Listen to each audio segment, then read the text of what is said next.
ආයිබෝවන් ළමයි. අද අපි කතා කරන්න යන්නේ අටේ ගුණනවගුව කොහොමද පහසුවෙන්ම ලබා ගන්න කියලා. අපි කලින් වීඩියෝස් කීපයක කතා කරා ගුණනවගු කීපයක් ගැන. අද අපි කතා කරන්නේ අටේ ගුණනවගුව. මේකට ළමයි අවශ්‍ය වෙනවා අපට මෙන්න මේ වගේ බෙදාගත්ත කොටුවක්. දැන් බලන්න මම මේකට 1 2 3 4 5 කියලා තීරු 5ක් ඇතුළත් කරලා තියෙනවා. තීරු මොනවද? කීයක්ද? 5ක්. තීරු 5ක්. ඔයාලට පේලි ඕන් තරම් ගත හැකි පල්ලෙහාට. හැබැයි තීරු දාන්න ඕන මේ මේවට කියන්නේ තීරු. තීරු කීයක් තියෙද ඔක්කොම? තීරු 5යි තියෙන්නේ. හරි. තීරු 5යි තියෙන්නේ. පේලි වාට අවශ්‍ය ප්‍රමාණයට ගන්න පුළුවන්. මම අරගෙන තියෙනවා දැන්ට පේලි කීයක්ද? මම පේලි 5ක් අරගෙන තියෙනවා. ඔයාලට පුළුවන් පේලි 10ක් අවශ්‍ය ප්‍රමාණයට ඕනෑ තරම් පල්ලෙහාට මේක හදාගන්න පුළුවන්. මම අනිවාර්යෙන් හැබැයි තීරු ගන්න ඕන 5යි. මෙන්න මේවා තමයි තීරු ගන්න ඕන 5යි. ඉස්සෙල්ලම කරන්න තියෙන්නේ මේ වගේ කොටු ටිකක් හදාගෙන ඔයාලට කොටු ටික නම් කරගන්න. බලන්න මම මේ කොටු වල නම් තමයි රතු පෑනෙන් දාලා තියෙන්නේ. පැහැදිලිනේ බලන්න මේ පළවෙනි කොටුව, දෙවෙනි කොටුව, තුන්වෙනි කොටුව, හතරවෙනි කොටුව, පස්වෙනි කොටුව. 6 වෙනි කොටුව, 7 වෙනි කොටුව, 8 වෙනි කොටුව, 9 වෙනි කොටුව, 10 වෙනි කොටුව. ඔය විදිහට 11 ඉඳලා 15ට, 16 ඉඳලා 20ට සහ 21 ඉඳලා 25ට මම මේකේ කොටු නම් කරගෙන තියෙනවා. ඊළඟට කරන්න තියෙන්නේ ලේසිම දෙයක්. ඕගොල්ලෝ හැමෝම දන්න දෙවරච්චක් කරේ බිඳුවෙන් පටන් ගන්න. 0 2 4 6 8. හරි. ආයෙමත් දෙවනි පේලියේ මේවා තීරු මේවා පේලි. හරි. හැම පේලියකම මේ රටාව දාගන්න දකුණු පැත්තේ කෙළවරට වෙන්න මේ කොටුවේ දකුණු පැත්තේ කෙළවරට වෙන්න මේ දාලා තියෙන්නේ. මේ හැම කොටුවකම දකුණු පැත්තේ කෙළවරට වෙන්න තමයි දාලා තියෙන්නේ. ඒ විදිහට දාගන්න තියෙන්නේ. 0 2 4 6 8. ඔය විදිහට 0 2 4 6 8.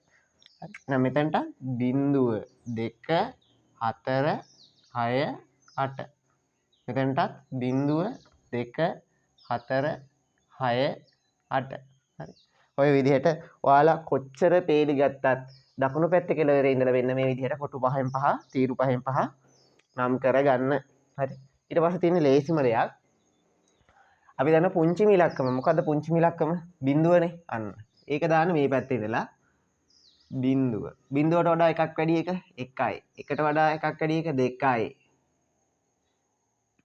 දෙකට වඩා එකක් වැඩි එක 3යි. 3ට වඩා එකක් වැඩි එක 4යි. දැන් මෙන්න මේ 4න් ඉවරනේ මේ පේලිය 4න් ඉවරනේ. ඉවර වෙච්ච අංකය ගන්න මෙතනට. 4 5 6 7 8. බලන්න චක්‍රය ඇවිල්ලා නේද කියලා. 8 වරක් 1 8යි. 8 වරක් 3 24යි. 8 වරක් 5 40යි. 8 වරක් 6 48යි. 8 වරක් 10 80යි. ඔය විදිහට 8න් ඉවරුනේ. ගත්ත මෙතනට 8. 8 9 10 11 12. බලන්න 8 වරක් 11 88යි. 8 වරක් 12 96යි. 8 වරක් 13 104යි. 14 112යි. 8 වරක් 15 120යි. 12න් ඉවරුනේ. 12 ගන්න පල්ලෙහාට. 12 13 14 15 16.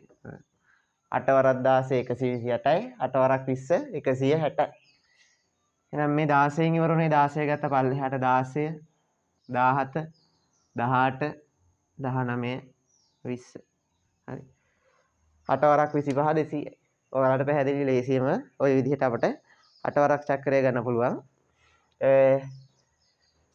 ඊළඟ වීඩියෝ එකේදී අපි මේ ගුණනවගු පාඩමේ තවත් ලේසි ගුණනවගුවක් කොහොමද කරන්න කියලා බලමු.